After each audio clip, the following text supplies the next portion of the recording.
uccelli volano nello spazio tra le nuvole con le regole assegnate a questa parte di universo, a questo sistema.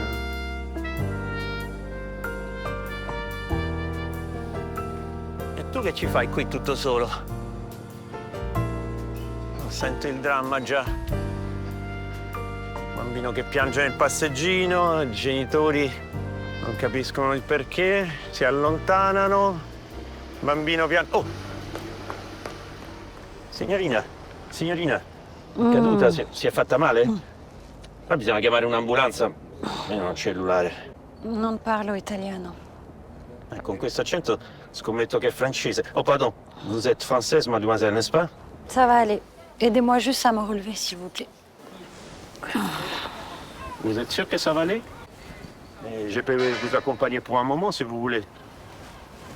Non, merci. Au contraire, j'ai besoin d'être seule pour ce que je fais. Bon, si c'est là que vous désirez. Buona giornata, signorina. Merci.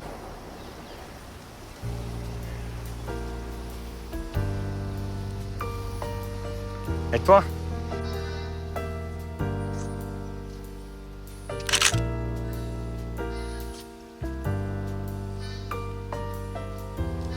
E non guardarmi così tu. Ti trovo io un nuovo compagno.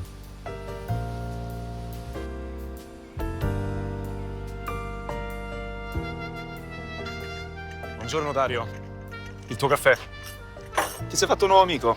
Scusa Luciano, ma ora non ti spiego dopo, non ho tempo.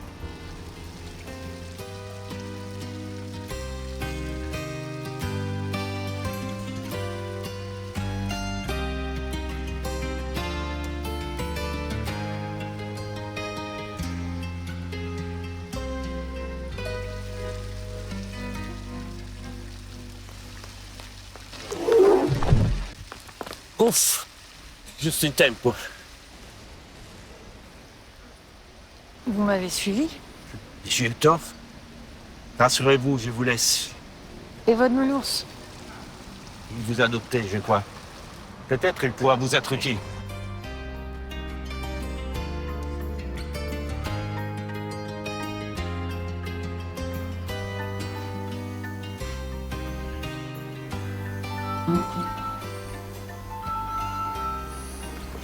Bonjour Léonie. Oui, bonsoir Audrey. Alors, ton idée de traitement, comment ça va? Écoute, comme ci, comme ça. J'ai encore des troubles. Mais bon, honnêtement, c'est pas facile de se remettre de ce syndrome.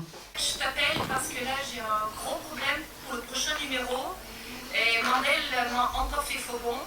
Et j'ai pas le choix, je dois te demander de préparer un article de 5 pages d'ici 15 jours. Quelque chose d'original sur ton syndrome ou sur tout autre sujet, comme tu veux. Pas d'académisme, s'il te plaît. Je veux un regard neuf. J'attends tes nouvelles et fais-moi signe dès que tu peux.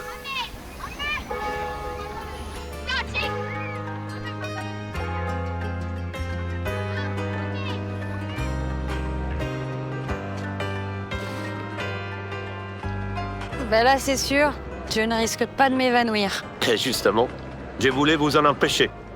C'est gentil, mais je me suis équipée maintenant. Oui, je vois, mais ça ne vous protège que d'un côté.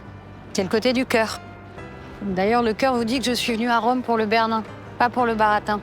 Oui, mais peut-être vous avez besoin d'un bon samaritain.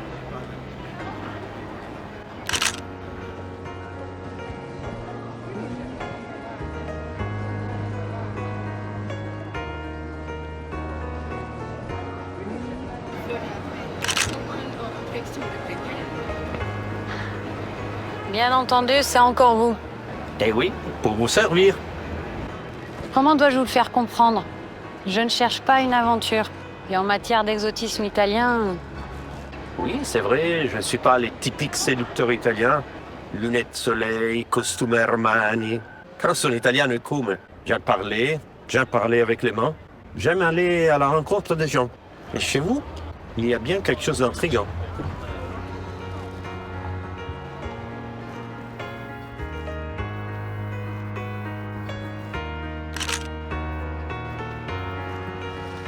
Pour qu'on soit à l'aise, il vaudrait mieux qu'on se désintrigue.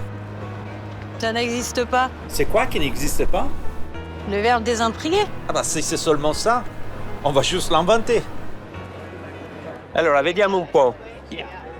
Vous jeune et belle la française. Vous ne cherchez pas d'aventure, de romance, et vous venez à Rome. Et en plus, vous tombez dans les pommes. Au fond, vous cherchez quoi, signorina? Si je vous le dis, vous me laissez tranquille? Je suis venu me confronter au chef-d'œuvre de Rome. Là, j'espère que vous avez 10 ans devant vous. J'ai une semaine payée par ma revue culturelle. En fait, j'essaie de guérir du syndrome de Stendhal. Pourtant, vous n'avez pas l'air d'une femme qui s'ennuie avec son mari. N'importe quoi. Ça, c'est Flaubert, Madame Bovary. Excusez-moi, j'ai toujours confondu les deux. Et quindi? Quindi, le syndrome de Stendhal, c'est l'extase qui vous submerge. Vous vous évanouissez d'émotion devant les chefs-d'œuvre créés par l'homme. Ah, ça, c'est plutôt bien. Sauf que dans mon cas, je perds connaissance trop souvent. J'en ai assez des bosses et des bleus à force de tomber. C'est ça, donc, le pansement sur votre visage. J'imaginais plutôt un mari jaloux et violent. Je n'ai pas de mari. Ni du genre ennuyeux, ni du genre tabasseur. Et vous, photographe en carton qui parlait bien français, c'est quoi l'intrigue? Moi, j'ai toujours aimé la rue. Après, j'ai fait des vagues études de sociologie à Paris. J'ai surtout travaillé longtemps pour les SAMU sociales. C'est là, je crois, que je me suis découvert un don pour repérer les gens en danger. Sur les trottoirs à Paris, j'ai aussi découvert ma vocation pour la photographie des rues. Ensuite, j'ai dû revenir ici pour m'occuper de ma mère malade. Bon, après, je n'ai plus le goût de répartir ni d'y reprendre la photographie professionnelle. En tout cas, je vous rassure, je ne suis pas en danger. Et maintenant qu'on s'est désintrigué, comme vous dites, il nous abandonne à la rue, monsieur. Dario. Dario, moi c'est Léonie. Arrivederci, Léonie. Addio. Attendez. Oui, Audrey. L'article? Oui, oui, j'y pense, bien sûr. Mais non, j'ai pas oublié la consigne, pas d'académisme. Ok. Tu peux me laisser 1 ou 2 jours de plus? C'est une église qui a été construite sur l'emplacement d'un temple dédié à Esculape. Esculape, le dieu de... Oui, bravo. Alors cette église, c'était le lieu d'une congrégation dont les adeptes portaient un manteau rouge avec une capuche sur la tête. Alors c'est fini pour aujourd'hui. Nous nous retrouvons comme convenu jeudi matin à 9h. Je vous parlerai du syndrome de K. Je vous prie de m'excuser, je me suis invitée dans votre groupe. J'ai vu. Je voulais éviter une rencontre. Ciao, Luis. Ciao Dario. Come stai? Va bene, benissimo. Vous le connaissez? Bah, évidemment. Ici, tout le monde connaît Dario. Je peux vous offrir un café? Vous avez parlé du syndrome K. C'était en 1943 le professeur Borromeo qui a sauvé de nombreux juifs en les faisant interner sur l'hôpital, sur l'église de la Tibérine, à l'hôpital, et diagnostiqué syndrome K. Un syndrome complètement inventé pour l'occasion, grave, douloureux et surtout très contagieux. Le résultat, c'est que les nazis ont laissé l'île tranquille jusqu'à leur départ, en juin 1944. Pas mal, non? Très malin. Vous, Léonie, qu'est-ce que vous faites à Rome? Moi, c'est pas le syndrome K. En fait, je suis venue à Rome pour essayer de me soigner du syndrome de Stendhal. Ça, c'est un vrai syndrome. Et il y a un traitement? Non. Mais je me dis que si je survis à l'Himalaya de la beauté à Rome, une petite colline de l'art d'aujourd'hui ne devrait plus me faire tomber dans les pommes. Moi, je peux vous accompagner pour les chefs-d'œuvre classiques. Mais je pense que vous devriez faire appel à Dario. Si, il a une vision très originale, très particulière de la beauté. Ça pourrait vous aider. Et puis, quand même, il a du charme, non? C'est dommage, il est trop jeune pour moi. Je sais pas. Il me suit depuis 2 jours, pas vraiment subtil. Et bien moi, je trouve que vous devriez plutôt être flatté. Moi, je pensais me débrouiller toute seule. Bon, écoutez, je dois m'en aller. Je vous laisse ma carte. Je fais une visite individuelle de l'extase du Bernat. L'extase de Sainte-Thérèse? Non, pas l'extase. L'extase de Santa Ludovica, qui correspond mieux à votre syndrome. Merci pour le café. Au revoir, Léonie. Au revoir.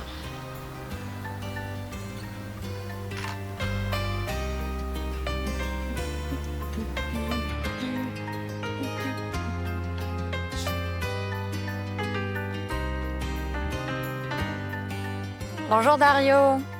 Ah, Léonie, mais quel heureux hasard. Vous avez fait connaissance avec Louise? Elle est merveilleuse. Mais il ne faut pas croire à tout ce qu'elle dit, hein? Elle est amoureuse. De vous? Et non, di Roma. Je suis pas si sûre. D'ailleurs, vous n'avez jamais voulu faire guide comme elle? Surtout pas. Pour raconter des choses convenues sur les chefs-d'œuvre de Rome? Mais vous n'avez jamais ressenti d'extase devant toutes ces merveilles? Ah, bien sûr. Je baigne dedans depuis tout petit. Alors maintenant, j'aime découvrir les petites choses de tous les jours. Regardez ce que j'ai trouvé ce matin.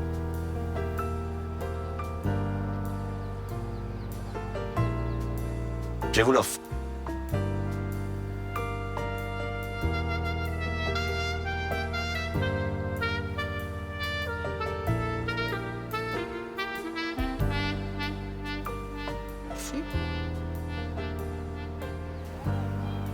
En fait, je viens de soutenir une thèse à la Sorbonne.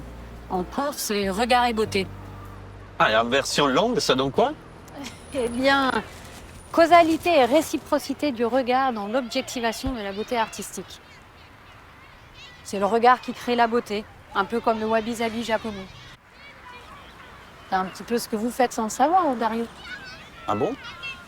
Le wabi-sabi, c'est la beauté des choses imparfaites, des choses modestes, humbles, des choses non conventionnelles. Ah, allora, je vous présente le monsieur Jourdain du wabi-sabi. Un jour, j'ai connu un photographe, Oliviero Toscani. Il était un grand provocateur qui disait « Les imbéciles ne voient la beauté que dans les belles choses. » Eh ben merci. Je me sens un petit peu visée quand même. Mais il y a peut-être du vrai. Ça, c'est l'Arcodigiano.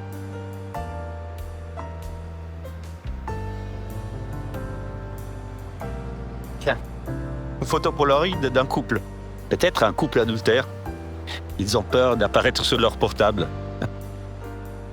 En fait, on pourrait appliquer votre thèse aux petits riens de la rue. Ça vous dirait de faire ça ensemble? En fait, j'osais pas trop vous le demander. Ça, vous n'osiez pas. Affare fatto. En condition, on se tutoie. Demain, rendez-vous à 7h pour une longue déambulation. Ok. Alors allons voir Sainte-Cécile maintenant?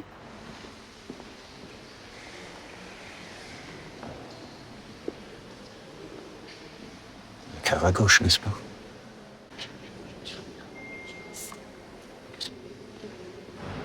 Là? Toujours. Elle remue trop de choses.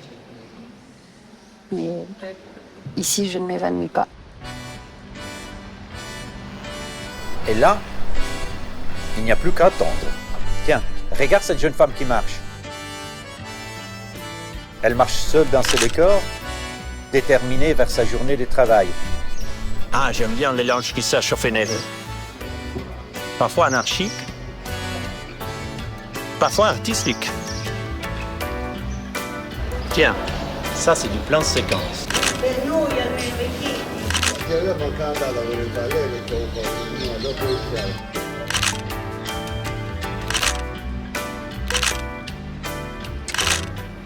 En fait, pourquoi tu fais le bruit quand tes photos? C'est pas un bruit. C'est le son d'un diaphragme, d'un réflexe argentique qui s'ouvre et se ferme. J'en ai besoin pour matérialiser mes clichés. Essaye-toi.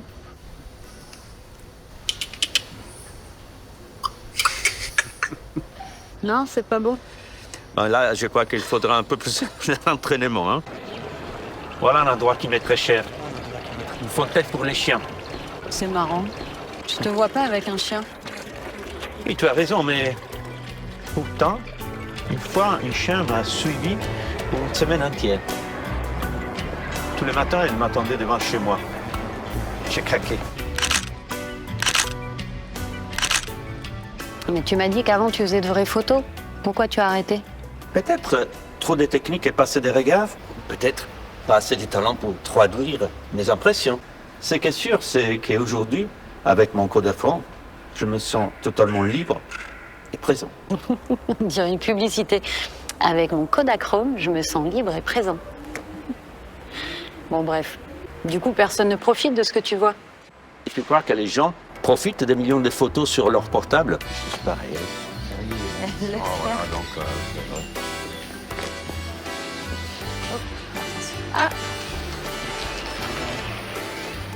Oh, tiens, regarde.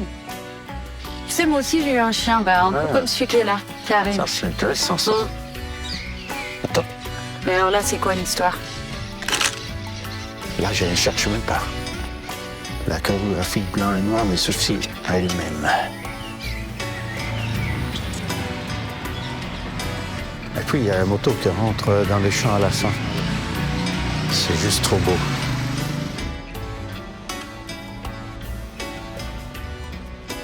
Bonsoir Audrey, je te laisse un vocal. Écoute, c'est juste pour te tenir au courant, ça y est, j'ai une idée d'article. En 2 mots, c'est l'histoire d'un type un peu décalé qui porte un regard différent sur la beauté des choses. Donc je te laisse me faire signe si tu veux qu'on en discute. Eh bien, je vois que tu t'amuses bien. Regarde ce que j'ai trouvé dans la rue. Ça va être un bon antidote, je crois. Tu regardes bien avant de te plonger dans les tableaux. Ça va amortir l'extase. Ah, c'est horrible, t'exagères. C'est un manque de respect. Au contraire, je respecte tout, y compris celui-là.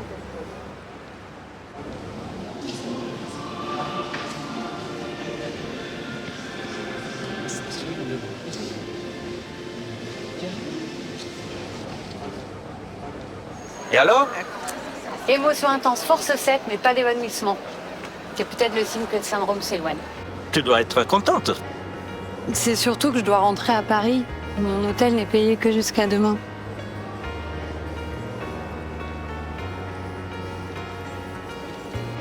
Bah, écoute, si jamais tu as envie de rester un peu plus, tu peux venir chez moi à Testaccio. Il y a toujours la chambre de ma mère.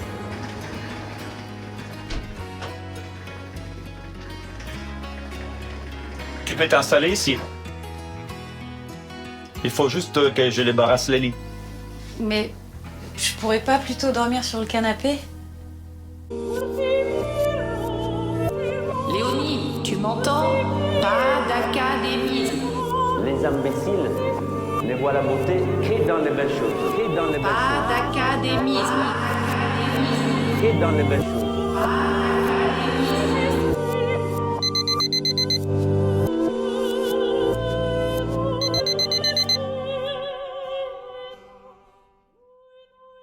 L'époque d'un poumon de... et donc, voilà, attention. Attention. Oh, ok. Ouh, attends. Bonjour Audrey. Bonjour Léonie. Dis-moi, mais c'est quoi cette histoire du luberlu de la rue là? T'es sérieuse? Bonjour, c'est moi le luberlu de la rue. Eh oui, tout ce qu'il y a de plus sérieux, madame. Bon, je crois que t'as eu ta réponse. Mais c'est toi qui m'avais dit pas d'académisme. Là, tu es servi. Ok, ciao, merci. Bon, ça me rappelle un rêve que j'ai fait cette nuit. Faut que je te raconte. J'entendais la voix d'Audrey et moi, tu devais... en fait, il fallait me porter comme ça, comme la pièce. Tu vois, moi, j'étais capable de m'extasier pour un plat des pâtes de ma mère. Bon, pas au point de m'évanouir, mais pas loin. Et en dehors de la maman, moins d'extase. Bon, j'ai une femme, Madame Bovary, quand j'étais à Paris. Bon, et cet article est sur moi. C'est bon. Il faut juste un titre. Je pensais à l'ange gardien des petits riens. Et pourquoi pas Annulus Berlu, Cherum Serenus. Au petit rien. Au petit rien. Il était temps que tu me fasses découvrir le limoncello. À toi, Léonie. Un dernier pour la route, comme disaient les Français. Non, ce serait pas raisonnable. Tu as peur qu'après, on va pas savoir comment déplier les canapés? Non, mais est-ce bien nécessaire? Non, ce n'est jamais nécessaire de boire un verre. T'es bête. Je parlais de déplier le canapé.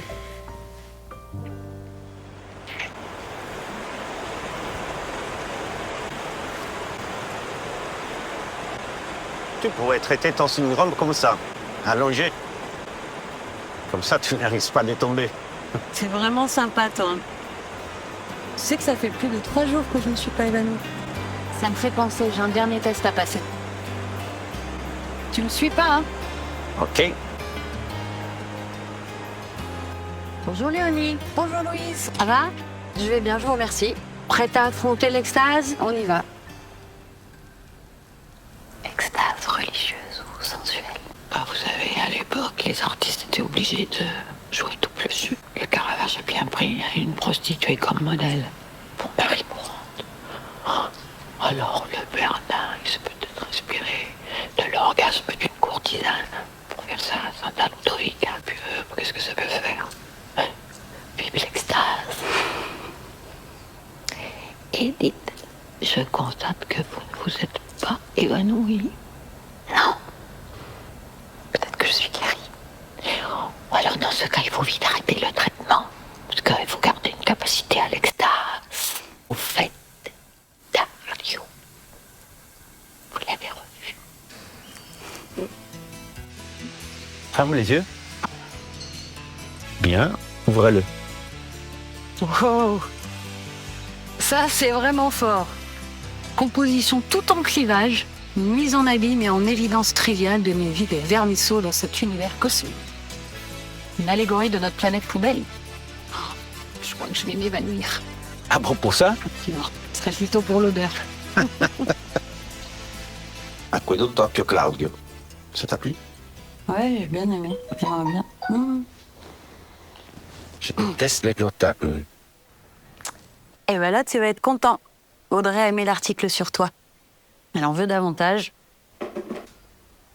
J'ai carte blanche pour 2 mois. Ah, bah ça, c'est super. Des mois? Ouais. Bon, à raison de 2 articles par mois, donc il va falloir que tu te désintrigues davantage. Va bene. Ascolta, domani, je te désintrigue avec la Morini. C'est quoi la Morini? Tu vas voir. Mais ce soir, nous sortons. Je t'invite à un restaurant. Tu fermes les yeux? C'est bon, tu peux les ouvrir. Tadam! Oh, allez, arrête! On n'y croit pas. Pourtant, tu m'as complètement extasié. C'est pas correct. Extasier, c'est un verbe pronominal.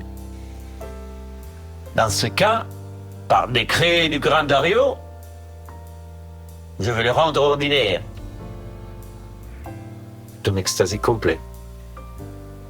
Et sur ce, allons dîner. Andiamo. Léonie, la Morini t'attend.